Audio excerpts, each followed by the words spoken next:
আজকের যে প্রতিপাদ্য বিষয়টা হচ্ছে আল আরাবিয়া ওয়া যুকা আল ইস্তিনাই ওয়া তাহফিজুল ইবতিকার ওয়া সাউলুত তুরাস আল সাকাফি, যেটা ইংরেজি এসেছে যে Arabic language and artificial intelligence advancing innovation while preserving cultural heritage.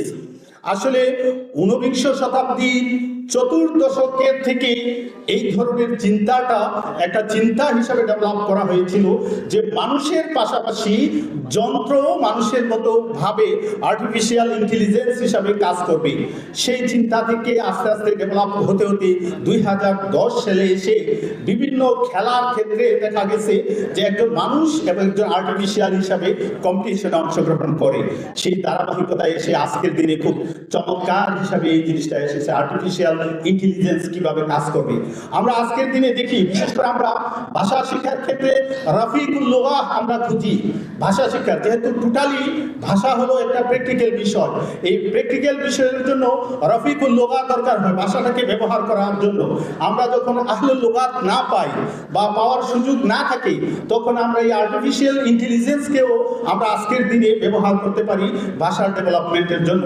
আপনারা দেখবেন গুগলে গিয়ে যদি আপনি ওই ভাষায় আরবিতে কথা বলতে চান, ওই গুগলের কিছু জিনিস আছে যেগুলা আপনাকে আরবিতে কথা বলবে, আরবিতে অ্যান্সার করবে। তো যে জিনিসটা আজকের এই প্রতিপাদ্য যে আরবি ও কৃত্রিম বুদ্ধিমত্তা, যেটা উদ্ভাবন, উদ্দীপক ও সংস্কৃতির ঐতিহ্য সংরক্ষণ, এই থিমটাকে সামনে রেখে আমাদেরকে কাজ করতে হবে।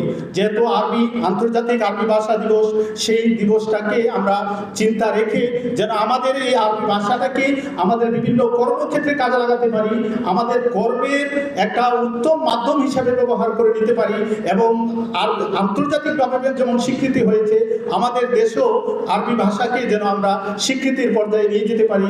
আমাদের ছাত্রছাত্রীরা যেন আরবি ভাষায় শিখে তাদের সর্বোচ্চ মর্যাদা আসন গ্রহণ করতে পারে, এই আশা আকাঙ্ক্ষা রেখে আজকের অনুষ্ঠানে সবাইকে স্বাগত জানিয়ে আমি আমার বক্তব্য শেষ করছি।